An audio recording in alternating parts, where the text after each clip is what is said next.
Afgelopen zaterdag was het tijd voor een reis rond de wereld. De 39 synchroonzwemsters van zwemvereniging Spio lieten aan het publiek een spetterende show zien.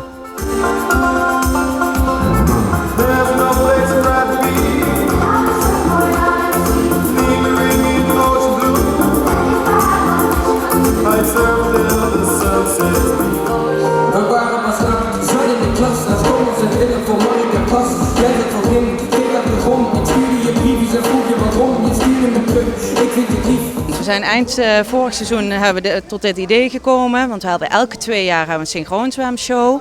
En dus was het weer zo van, ja, welk thema gaan we dit jaar gaan we daarvoor kiezen?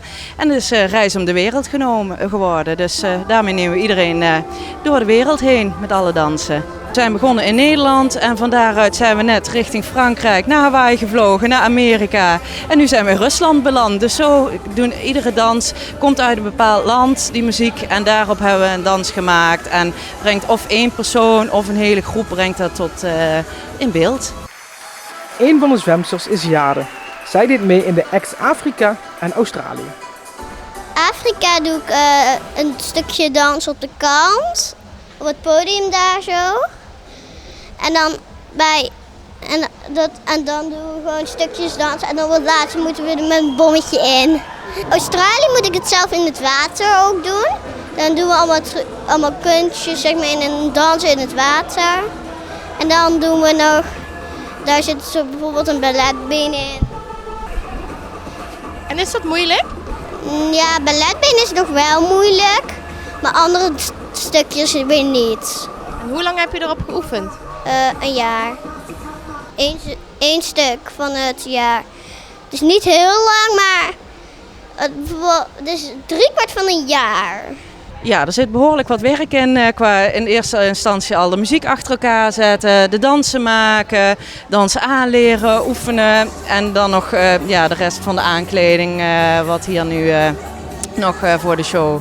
Zoals je al zag, het is helemaal donker gemaakt, decorstuk opgehangen en daarin de verlichting, geluid, dat alles op elkaar matcht. Gelukkig hebben we heel wat ouders, familie en vrienden die bereid zijn ons te helpen daarin en zorgen dat alles op rolletjes loopt. En wat maakt synchroonzwemmen nou zo leuk? Ja, dus gewoon lekker bewegen in het water, op muziek. Je hebt van alle aspecten, dus het is zowel conditioneel als choreografisch. Lenigheid komt erbij kijken, kracht. Dus al die aspecten maken het tot een hele mooie sport. Dat je gewoon trucjes in het water en dansen en trucjes in het water kan doen. Ze kunnen niet staan in het water, dus echt op eigen beenkracht dat ze moeten gebruiken. Om dus ook, zoals je zag, wat liften waar mensen uit het water gegooid worden. Ja, dat gebeurt dus echt op basis van spierkracht dat die dames eruit komen.